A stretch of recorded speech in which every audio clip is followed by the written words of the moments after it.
PR পদ্ধতিতে জুলাই জাতীয় সনদের অন্তর্ভুক্ত করে গণভোটের দাবি সহ ৫ দফা দাবি আদায়ের তৃতীয় দফা কর্মসূচির প্রথম দিনে জামায়াতে ইসলামী সহ কয়েকটি দলে যাত্রাবাড়ি মোড় থেকে মৎস্য ভবন হয়ে গাবতলী বাস স্ট্যান্ড পর্যন্ত মানববন্ধন অনুষ্ঠিত হবে।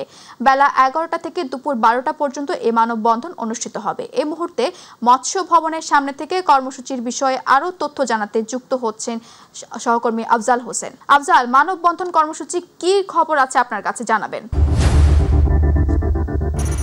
পিআর পদ্ধতিতে নির্বাচন, জাতীয় নির্বাচনের আগে গণভোট এবং জুলাই সনদের আইনি ভিত্তি সহ ৫ দফা দাবিতে জামায়াত ইসলামী কেন্দ্র ঘোষিত কর্মসূচি পালন করছে। আজকে দীর্ঘ ১৫ কিলোমিটার যাত্রাবাড়ি থেকে গাবতলী বাস স্ট্যান্ড পর্যন্ত দীর্ঘ ১৫ কিলোমিটারের একটা দীর্ঘ মানববন্ধন করছে জামায়াত ইসলামী এবং সমমনা কয়েকটি দল।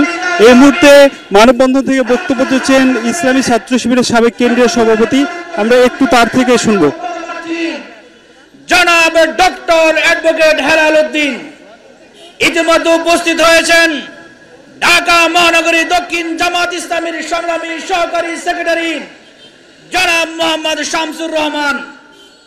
সম্মানিত ঢাকাবাসী, সম্মানিত দেশবাসীকে ৫ দফা দাবি আদায়ের লক্ষ্যে ঘোষিত আজকের এই জনতার মানববন্ধনে সবান্ধবে উপস্থিত হওয়ার জন্য আমরা বিনীতভাবে অনুরোধ জানাচ্ছি।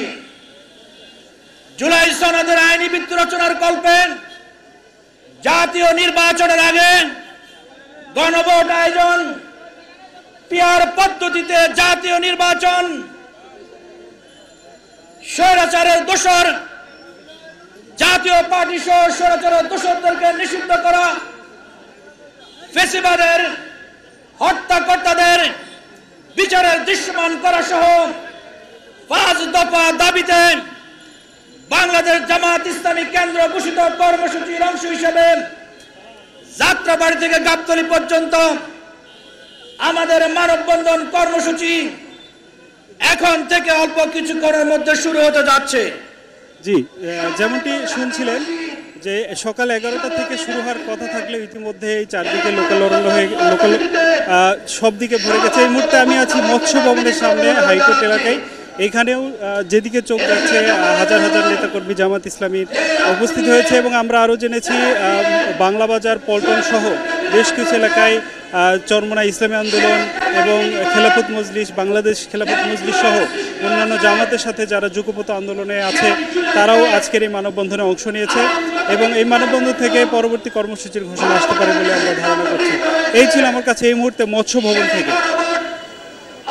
জি আফজাল, আপনাকে ধন্যবাদ। দর্শক, পিআরের দাবিতে জামায়াতে ইসলামের মৎস্য ভবন থেকে সর্বশেষ খবর জানাচ্ছিলেন আফজাল হোসেন।